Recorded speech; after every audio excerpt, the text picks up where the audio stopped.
Today on American Made Classics, we've got Smiley here. You probably can't even see me. They can see it. Oh. We're going to try to get this old girl running. 69 Rebel. Eventually going to be a parts donor to my 68 Rebel that I want to rebuild. Hopefully someday. But it has a complete engine in it.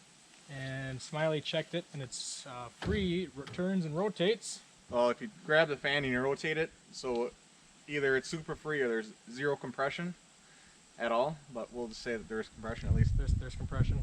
Smiley says At least 5 pounds in the cylinder, you know, that's something.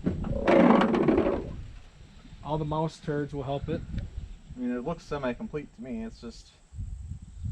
So under the hood we've got a 290 American Motors V8, most likely original to the car, and it's backed by a Borg Warner automatic transmission. It's SST, so top of the line. That's why I probably had an automatic trans. You know, everything SST was top of the line. Ow! As I smashed my Power head in. steering. I don't think it does not did not have air conditioning, so. No, it doesn't look like it has an AC pump on her. No. Alternator mounted down low, which is actually pretty unique. But then again, That's where they were mounted. Yeah. That's where they mounted. Same thing with the power steering pump up high. Usually that's reversed, at least on small block Chevys, which is what I'm used to. Oh, look at that. The bottom radiator hose is cut. Oh. But you did check it before. It had oil. Yeah. I remember that. And look at all these mouse. That's a nest shit. Can confirm that that is dry. We can get some duct tape and tape that up if you want. Put water in it at least. What the hell happened here? Or does the 68 have a good radiator hose on it? Radiator doesn't have an engine in there at all. Oh. That 68. It has a trans, but doesn't have an engine. So actually, these are all almost identical. This 68 and 69, same color, same engine, same automatic transmission. They're literally like the same car, just a year apart. I think even the 68 had blue interior, and this one has blue interior as well. When I see the front rails look pretty solid,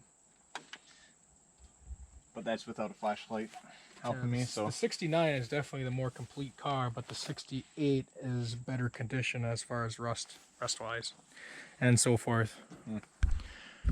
But we're gonna try to see if this engine runs, because eventually it's gonna be powering that 68. Hopefully, if I ever get a chance to get working on that. But let's get that battery out of there. See if we can get this thing to come to life. Wonder if it's any good. I was just trying to see if there's a date stamped on these like there usually is, or a punch out. I don't see anything. It's a Walmart battery. July 04 on the side. Oh. So, presumably the first start in 15 years. Yeah, give or take. Yeah, Give or take. Probably. Which for being not running for 15 years, I'm kind of glad to see that it isn't mocked up. Well, first of all, they got the red going to the block of the engine. Is this... And they got the black going to the positive on the... And this cable is not going to cut it. I think I'm going to have to get the one, borrow the one from the Grammy. Sticks. So, was there a different model of the Rebels that got a 4-barrel instead of the 2-barrel? Or did they all come with the 2-barrel? No, you could have got a 4-barrel. The 290, I believe, was always, except on the AMX. The AMX came with a 4-barrel. Okay. But everywhere else, the 290 came with a 2-barrel. That, who makes that? Almost looks like the old school Holly stuff, or the new Holly stuff. I believe it's a Holly. Oh, it is? Okay. Because I know Holly just reintroduced a 2-barrel like that. Or not reintroduced. It should be a Holly. But just recently. Because that's what it kind of looks like, minus the removable front plates. So, I have to get that cable, swap it to one that's actually functional. Oh, that's supposed to do there, but accelerator pump ain't locked up. Carbs free. If I have a feeling we're going to be fighting gas leaks at the accelerator pump. As long as it just gets some fluid in. And can you fill, is there a vent on these things? Imagine. I don't Only because if we could fill the float bowl like we did on the Oldsmobile with dumping the gas down the vent on the quadjet, we should be able to get it running. I mean, even if it just has a couple drops of gas fly in there, Yeah. if we can get some sputters, that's even a win, if you ask me. Oh yeah. But then we get the duct tape and fill the radiator with water, and might as well make it count. All right, let's get some better battery cables. All right, got a battery cable that should work. Move the camera closer. Got the solenoid way back here. Oh, fuck. I think Perfect. That ain't gonna work. You have a 1/2 inch? I got an adjustable hammer. Metric crescent wrench? Yep. Left hand only.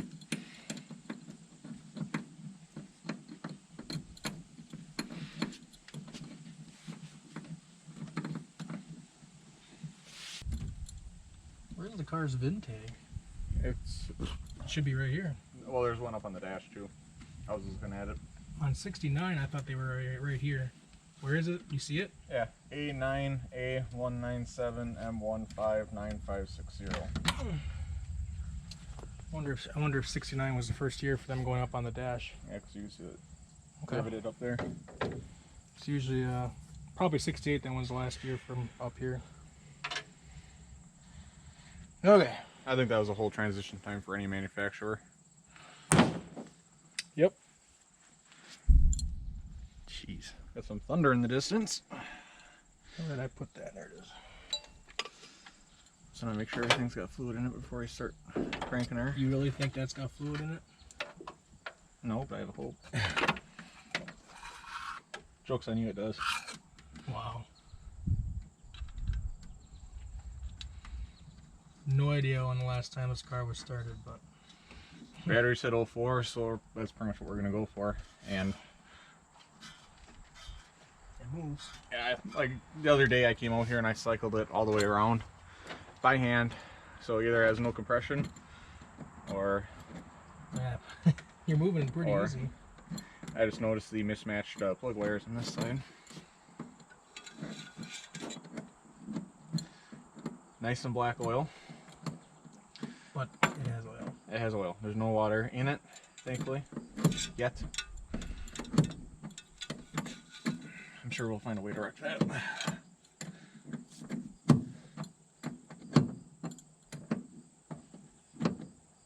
I do believe this plan is to see if it'll fire once we give it a little gas. First, if I'd it- like to even see if the motor even turns with the starter. Yeah. Remember, red is negative, black is power. Yeah. Alright. Well, I should hook up my little... I got my little contraption for jump starting it. Yeah. I should hook up that first. Which, I gotta take that nut off. I got ahead of myself. So essentially what we have here is a homemade contraption. I'm gonna essentially jump the starter solenoid with power that's available there from the battery. So what I got here is a switch and a little push button. So I'm taking battery power from the big lug here, provides power to push button and the switch, and the other side of the switch goes to one of the terminals, which is going to be on this one's going to be the left terminal, the back towards the firewall.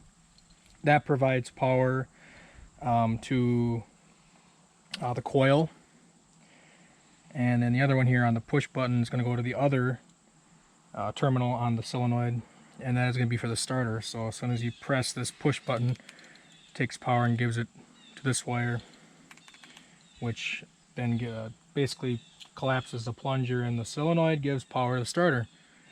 So that's a little contraption we got going here. Gonna try it out on this car. Tried it on my Gremlin, it worked just fine. Or my mom's Gremlin. So it should work here too then, right? In theory. In theory.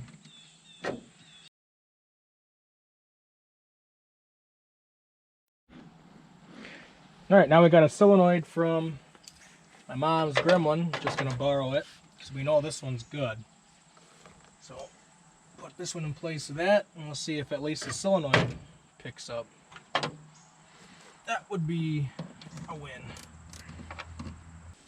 It looks pretty cool dressed up as in a black and white like California High Patrol theme. You certainly come up with interesting ideas all the time.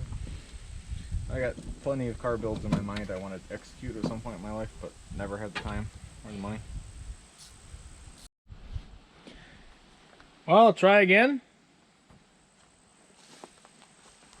Yeah, hold on. I'm getting pretty addicted to TikTok when I shouldn't be. Oh, this I know. Oh.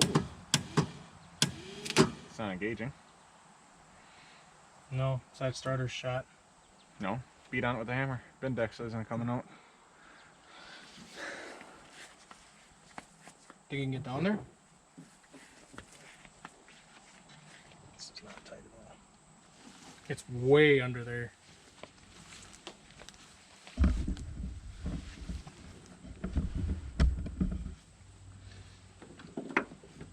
I'll stick it down here and start swinging.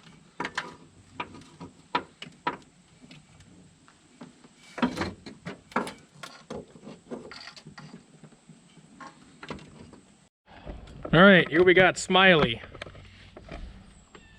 Smiley's gonna jack her up.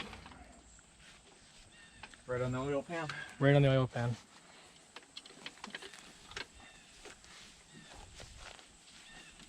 Thing's practically sitting on the ground. Yeah, I was just looking at that. Looks like the best I can do is sway bar. Or crank. Jack can't even get under there, huh? No. Might.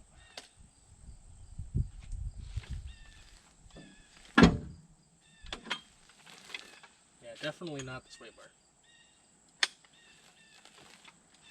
Oh. That might work. Well, considering I'm only like 2 centimeters on it, but So it's gonna fall off. well, if we throw something underneath there quick, and then I reposition the jack.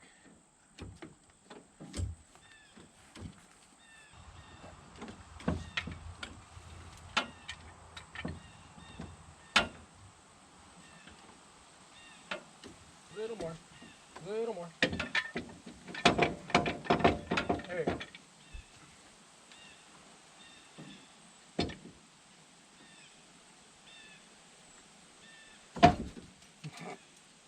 Did that even help? Wow.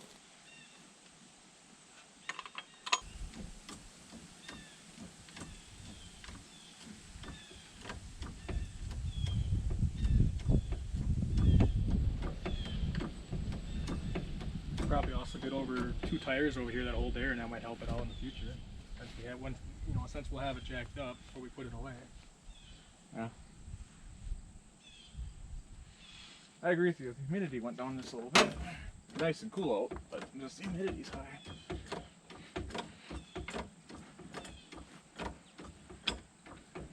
I'll put it on the passenger side where it matters. Passenger? Well, that's the side the starter's on, isn't it? Yeah. And we'll put that block underneath that tire too for now. Trying to figure out where's the best place to put the frame rail. Kind of yeah. Just do it quick because this thing's starting to list. Extra insurance. That frame rail is back here. Ouch.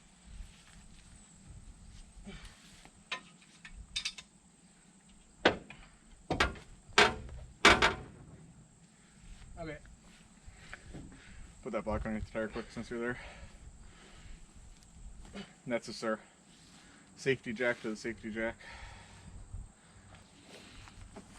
And remember, I only have 1 speed going down with jacks, and that's full speed. Look at you.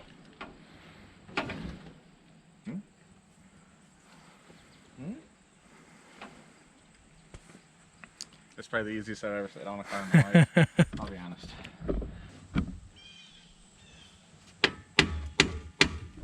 Alright, we got Smiley under the car now. Give her hitting the hammer. We're gonna try to hit her.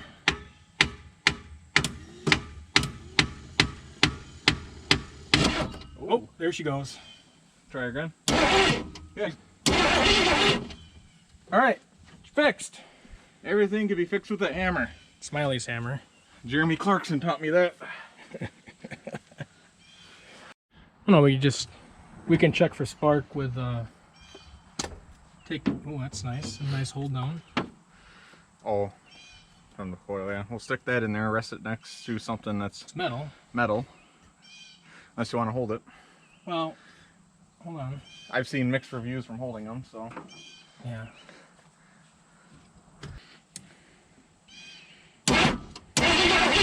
Nope. No spark. Let's get the distributor off. How's the bottom side of the cap? Oh, not bad actually. Looks alright. I've seen worse. Here's the point unit.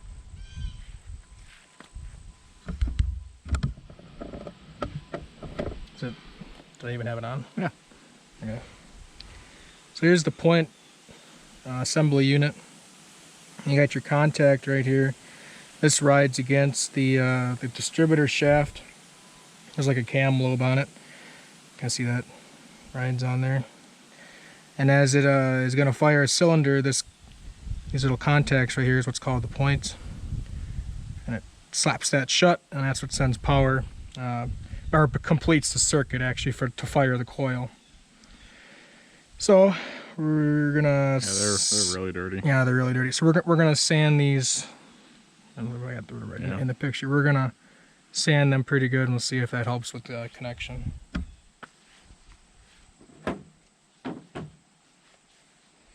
Like I said, it is a little different than the Grimmy.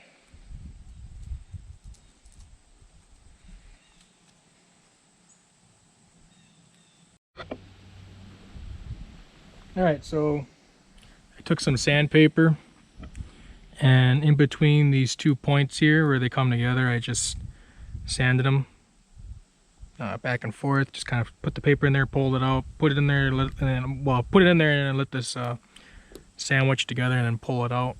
So best I could do for right now, and it's much better than what it was. So we're gonna give this a shot.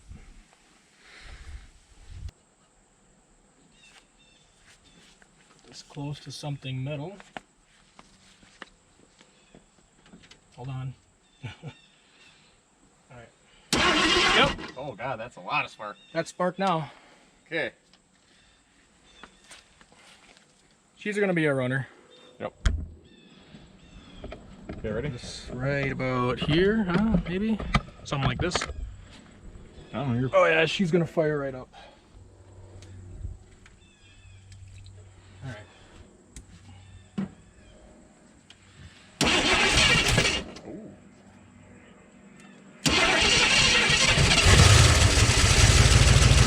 Oh, she sounds healthy. Sounds just fine. I'm actually committed enough to duct tape that lower radiator hose and put water in it right now. Because I know you have to do to drain the water out if it's take the duct tape back off. Duct tape? God, you are an idiot. It will work. Leave the radiator cap off. It won't build pressure. Ooh. Look at all the dust coming out of the exhaust over here. Yeah. Probably mouse nest. Yeah, that's a mouse nest. You got the thing hooked up to a jerry can? Yeah. Okay. Just have to pick some gas up here.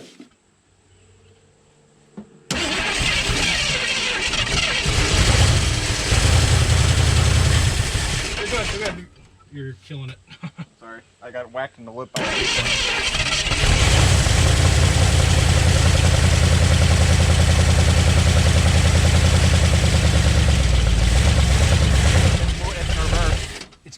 It's in reverse? Yeah, it's in reverse. No. As I was looking at the I was like, is that rolling backwards? So it's trying to move in reverse. Hey, transmission works in reverse.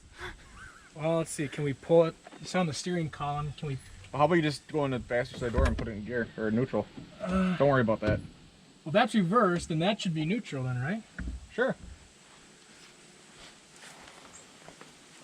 As it frickin' tries to come forward. Yeah, as long as you don't mow over the truck, we're good. That's neutral then. That's idling.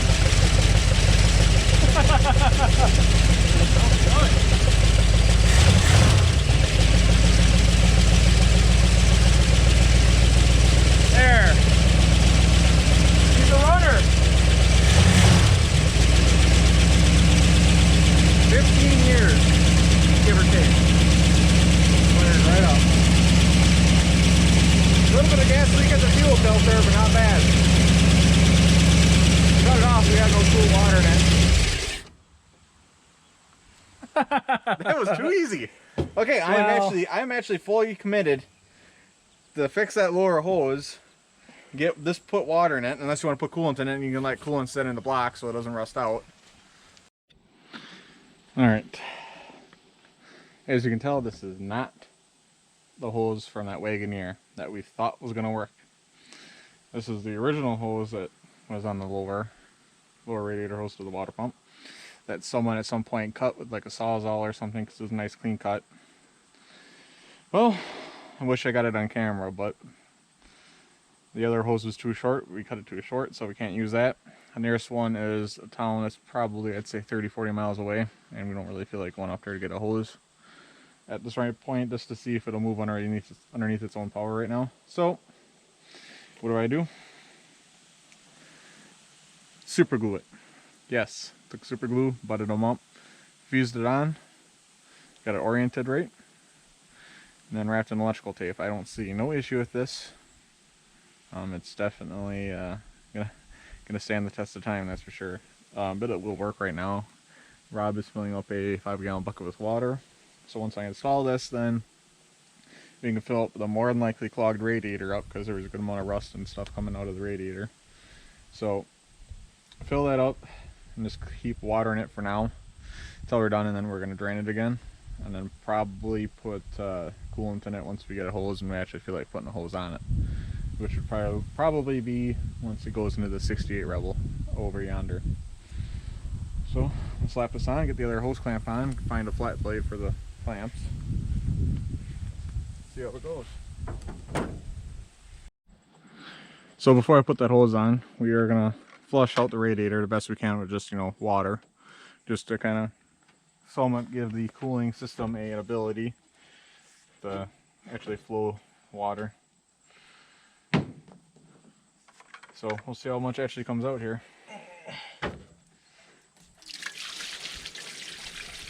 I mean, with the precise pour he has. Oh yeah, she's coming out. There's rust coming out. lots of it. A little bit now that I'm holding it, so we can let it build up.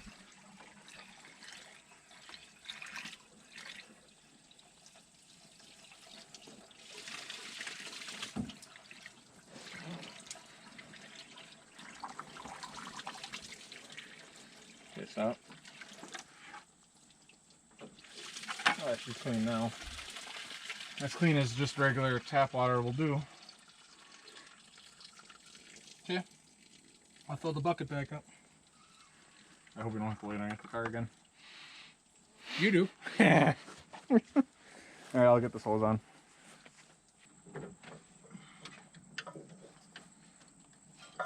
Okay. Where'd you put the phone? Right there. Right there. Okay. So hopefully you can catch a little bit more water to go in there.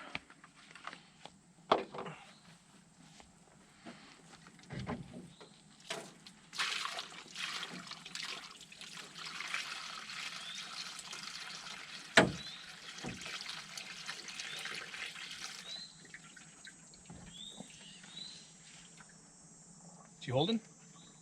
Yeah.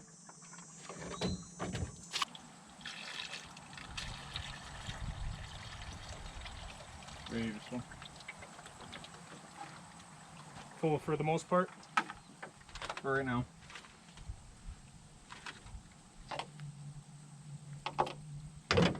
Okay, I do believe that gives us full permission to fire it up now. For the most part. Okay, ready? Sure.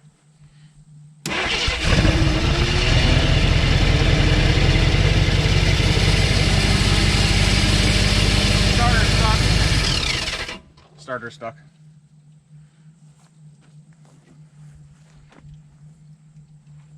Oh, let me. Oh, the Bendix is stuck. Let me see that once.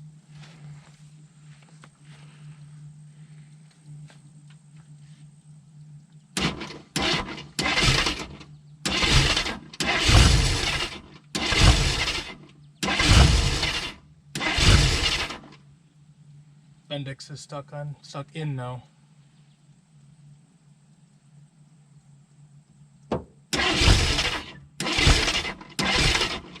I'll go down there and slap on it. Yeah, after it's all wet.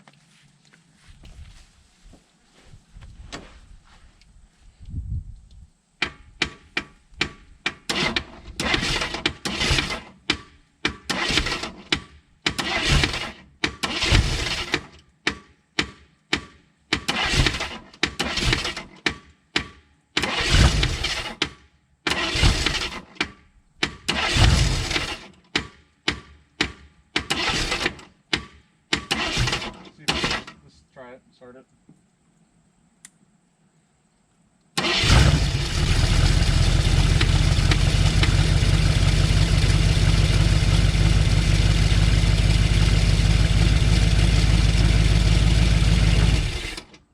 Yeah. Is it gonna hurt it? I was just gonna ask what the level of care is right now. I mean, either way, you put this motor in the 68, you're gonna go through But it. I'm gonna put a new starter in Put it a new starter anyway. on it anyway. Oh, it's a giver.